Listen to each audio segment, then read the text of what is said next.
It is a very interesting title. China did not invade Tibet. Give you some example. China did not invade Xinjiang. I'll call the region Tibet for the purposes of the explanation. But historical evidence does prove this person who claims all these weird and wonderful things like a VPN is legal in China, or there is no homeless people or no poverty in China, once again discrediting himself as a little bit of a muppet. Let's have a look at some of the history. Here we go. October the 7th, 1950, the People's Liberation Army, the PLA, newly established People's Republic of China, crossed the eastern Tibet into eastern Tibet in what China called a peaceful liberation of Tibet. Peaceful? No. Can continue. By October 19th, 1950, Chinese forces have defeated a small Tibetan army in the Battle of Chamdu, something like that. And in 1951, May the 23rd, under pressure, the Tibet signed the Treaty of the 7-Point Agreement with China, which formalized China's sovereignty over Tibet, but promised autonomy and protection of Tibetan culture, religion, a promise many say was never honored. So, what do you think? And do you think it was a peaceful liberation of Tibet? Did the People's Liberation Army, the PLA, invade, or were they invited?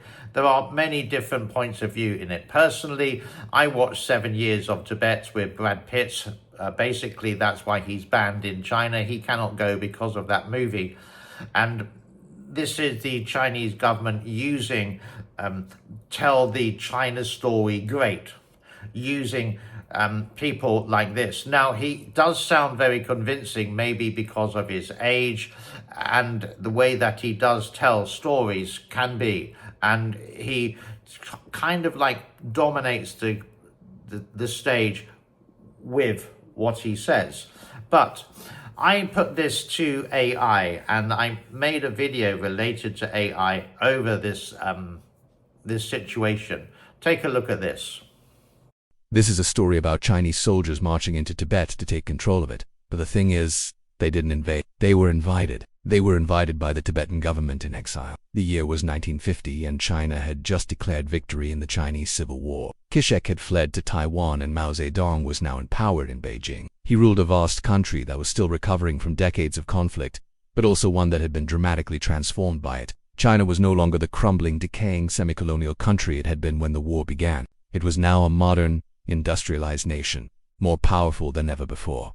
But it wasn't finished with fighting wars. To the north, it was locked in a border dispute with the Soviet Union over the remote, desolate regions of the Central Asian steppe. And to its southwest, there was Tibet. Tibet was an independent kingdom, a place of rugged mountains and deep cultural significance for the people who lived there. For centuries, it had maintained a delicate balance of autonomy and dependence on the Chinese empires, mostly by paying lip service to Beijing while governing itself independently. Then came the Communist Revolution. As the Chinese nationalists fled to Taiwan, the new regime in Beijing found itself in control of a huge, unruly territory that was not accustomed to centralized authority. Local leaders across China seized their chance for independence. A second Turkish republic was proclaimed in eastern Tibet.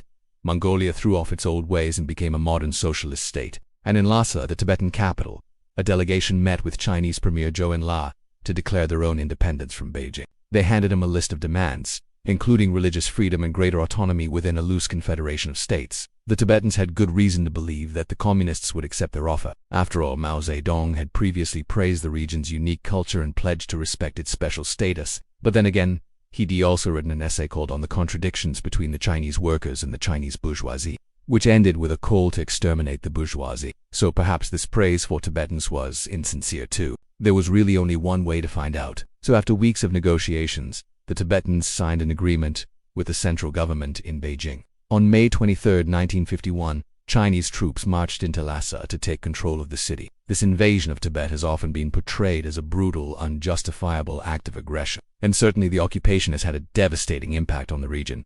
But what if there's more to the story? What if the Chinese really were invited? In this video, we're going to travel back to 1950s Tibet to try and understand how and why the Chinese came to take control of this sacred land. Now, according to the official account, the Chinese invasion of Tibet happened in two phases. The first began in October 1949 when nationalist forces were still in control of the country. At the time, Chinese military maps did not even include Tibet. There was no formal border between China and Tibet, because there was no such thing as modern Tibet. It was simply a part of the Chinese nation. That all changed on October 7th when a People's Liberation Army regiment crossed into Tibet to occupy the strategically important town of Shi. Within days, PLA units had captured most of the towns and cities in western and northern Tibet, forcing the local Tibetan army to retreat to the south. Over the next 4 months, the Chinese occupied almost all of Tibet except for Lhasa. There, the local government kept resisting. It was a weak resistance. However, the Tibetan army had only 2,000 soldiers, and by January 1950, they'd already lost hundreds to Chinese artillery fire. The rest were malnourished and demoralized, and they'd have to be replaced by conscripts. By the time the Chinese arrived at Lhasa on March 1950, they weren't even fighting anymore. It seems the real reason Tibet fell so easily is that many of its people wanted the Chinese to come. That's because the history of Tibet is much more complicated than the usual narrative of an ancient, isolated kingdom that somehow managed to survive for centuries by keeping itself hidden away in the Himalayas. In fact, Tibet was never truly independent. It existed in a kind of symbiotic relationship with China. Like many other regional powers in China, the Tibetan kings paid lip service to the central government, and Beijing, while enjoying considerable autonomy in managing their own affairs, trade, diplomacy, and marriage, were all carefully managed to ensure that the interests of Tibet and China remained aligned. So when the Chinese communists swept to power in 1949, it wasn't clear what was going to happen. Would the new regime continue this long-standing system, or would they attempt to exert full control over the region? When the first Chinese troops arrived in Tibet in October 1949, they were greeted as liberals. Many Tibetans cheered as they marched through the streets. For decades, the Tibetan areas had suffered under the rule of Chinese warlords, who levied heavy taxes and abused their power. These Chinese invaders may have been communists, but they were still Chinese. So for many Tibetans, they were seen as an improvement. By the time the Chinese reached Lhasa, the capital city, the war was already over. The nationalist Chinese government had fled to Taiwan, and the rest of Tibet had fallen to the Dalai Lama, the spiritual leader of Tibet, spent much of 1949 deliberating over what course of action to take. Should he declare independence? Should he seek to negotiate with the Chinese? Or should he do nothing and hope that the communists would go away? In the end, he decided to do a bit of each. The official Declaration of Independence was signed in March 1950, but at the same time, the Dalai Lama dispatched a delegation to Beijing to meet with Mao Zedong and discuss terms for a peaceful resolution. The talks were unsuccessful, but just as the Dalai Lama was preparing to fight a full-scale war against the Chinese, word arrived that the PLA had taken control of Shigatse, the regional capital of Tibet. The Tibetan army was forced to flee, and soon the Chinese were at the gates of Lhasa. The last Tibetan king knew that he couldn't win a war against the Chinese, so he did something drastic. On March 17th, he signed a document officially abolishing the monarchy and establishing the Tibet Autonomous Region as a democratic republic. With this done, he invited the Chinese to march into the city and establish control. Now, for all his efforts to appear as a champion of democracy, the Dalai Lama wasn't exactly trying to set up a free Tibet. In fact, he hadn't even held elections to become the head of the Tibetan government. Instead, he inherited the position from his father, the previous king, and although he did introduce some reforms and modernize the administration, he was still very much an advocate of Tibetan sovereignty. When the Chinese came to Lhasa, they found themselves facing a reluctant host. The Dalai Lama met with them and complained bitterly about the presence of Chinese troops in his capital.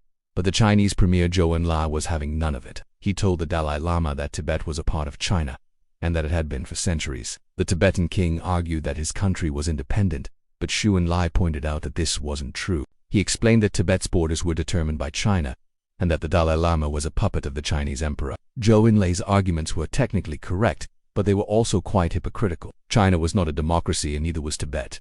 The new Chinese government was just as authoritarian as the previous one, and the Dalai Lama was just as dependent on Beijing as the previous king had been. So on May 23, 1951, Chinese troops marched into Lhasa, and the Tibetan government in exile was born. But even though the Dalai Lama lost his kingdom, he gained something far more powerful: international prominence. Over the years, he has become a respected figurehead for the Tibetan cause and a symbol of nonviolent resistance to Chinese oppression. Today, the Tibet Autonomous Region is still very much under Chinese control. Since 1950, its population has grown from around 1 million to 3 million, Its economy has grown significantly too. The per capita income in Tibet is now higher than in any other province in China. But these achievements have come at a cost. Tibetans have been subjected to a campaign of ethnic cleansing and cultural suppression. Since 1950, monasteries have been destroyed, monks and nuns beaten and tortured, and thousands of Tibetans have been killed. Many of them died in the early years immediately after the occupation.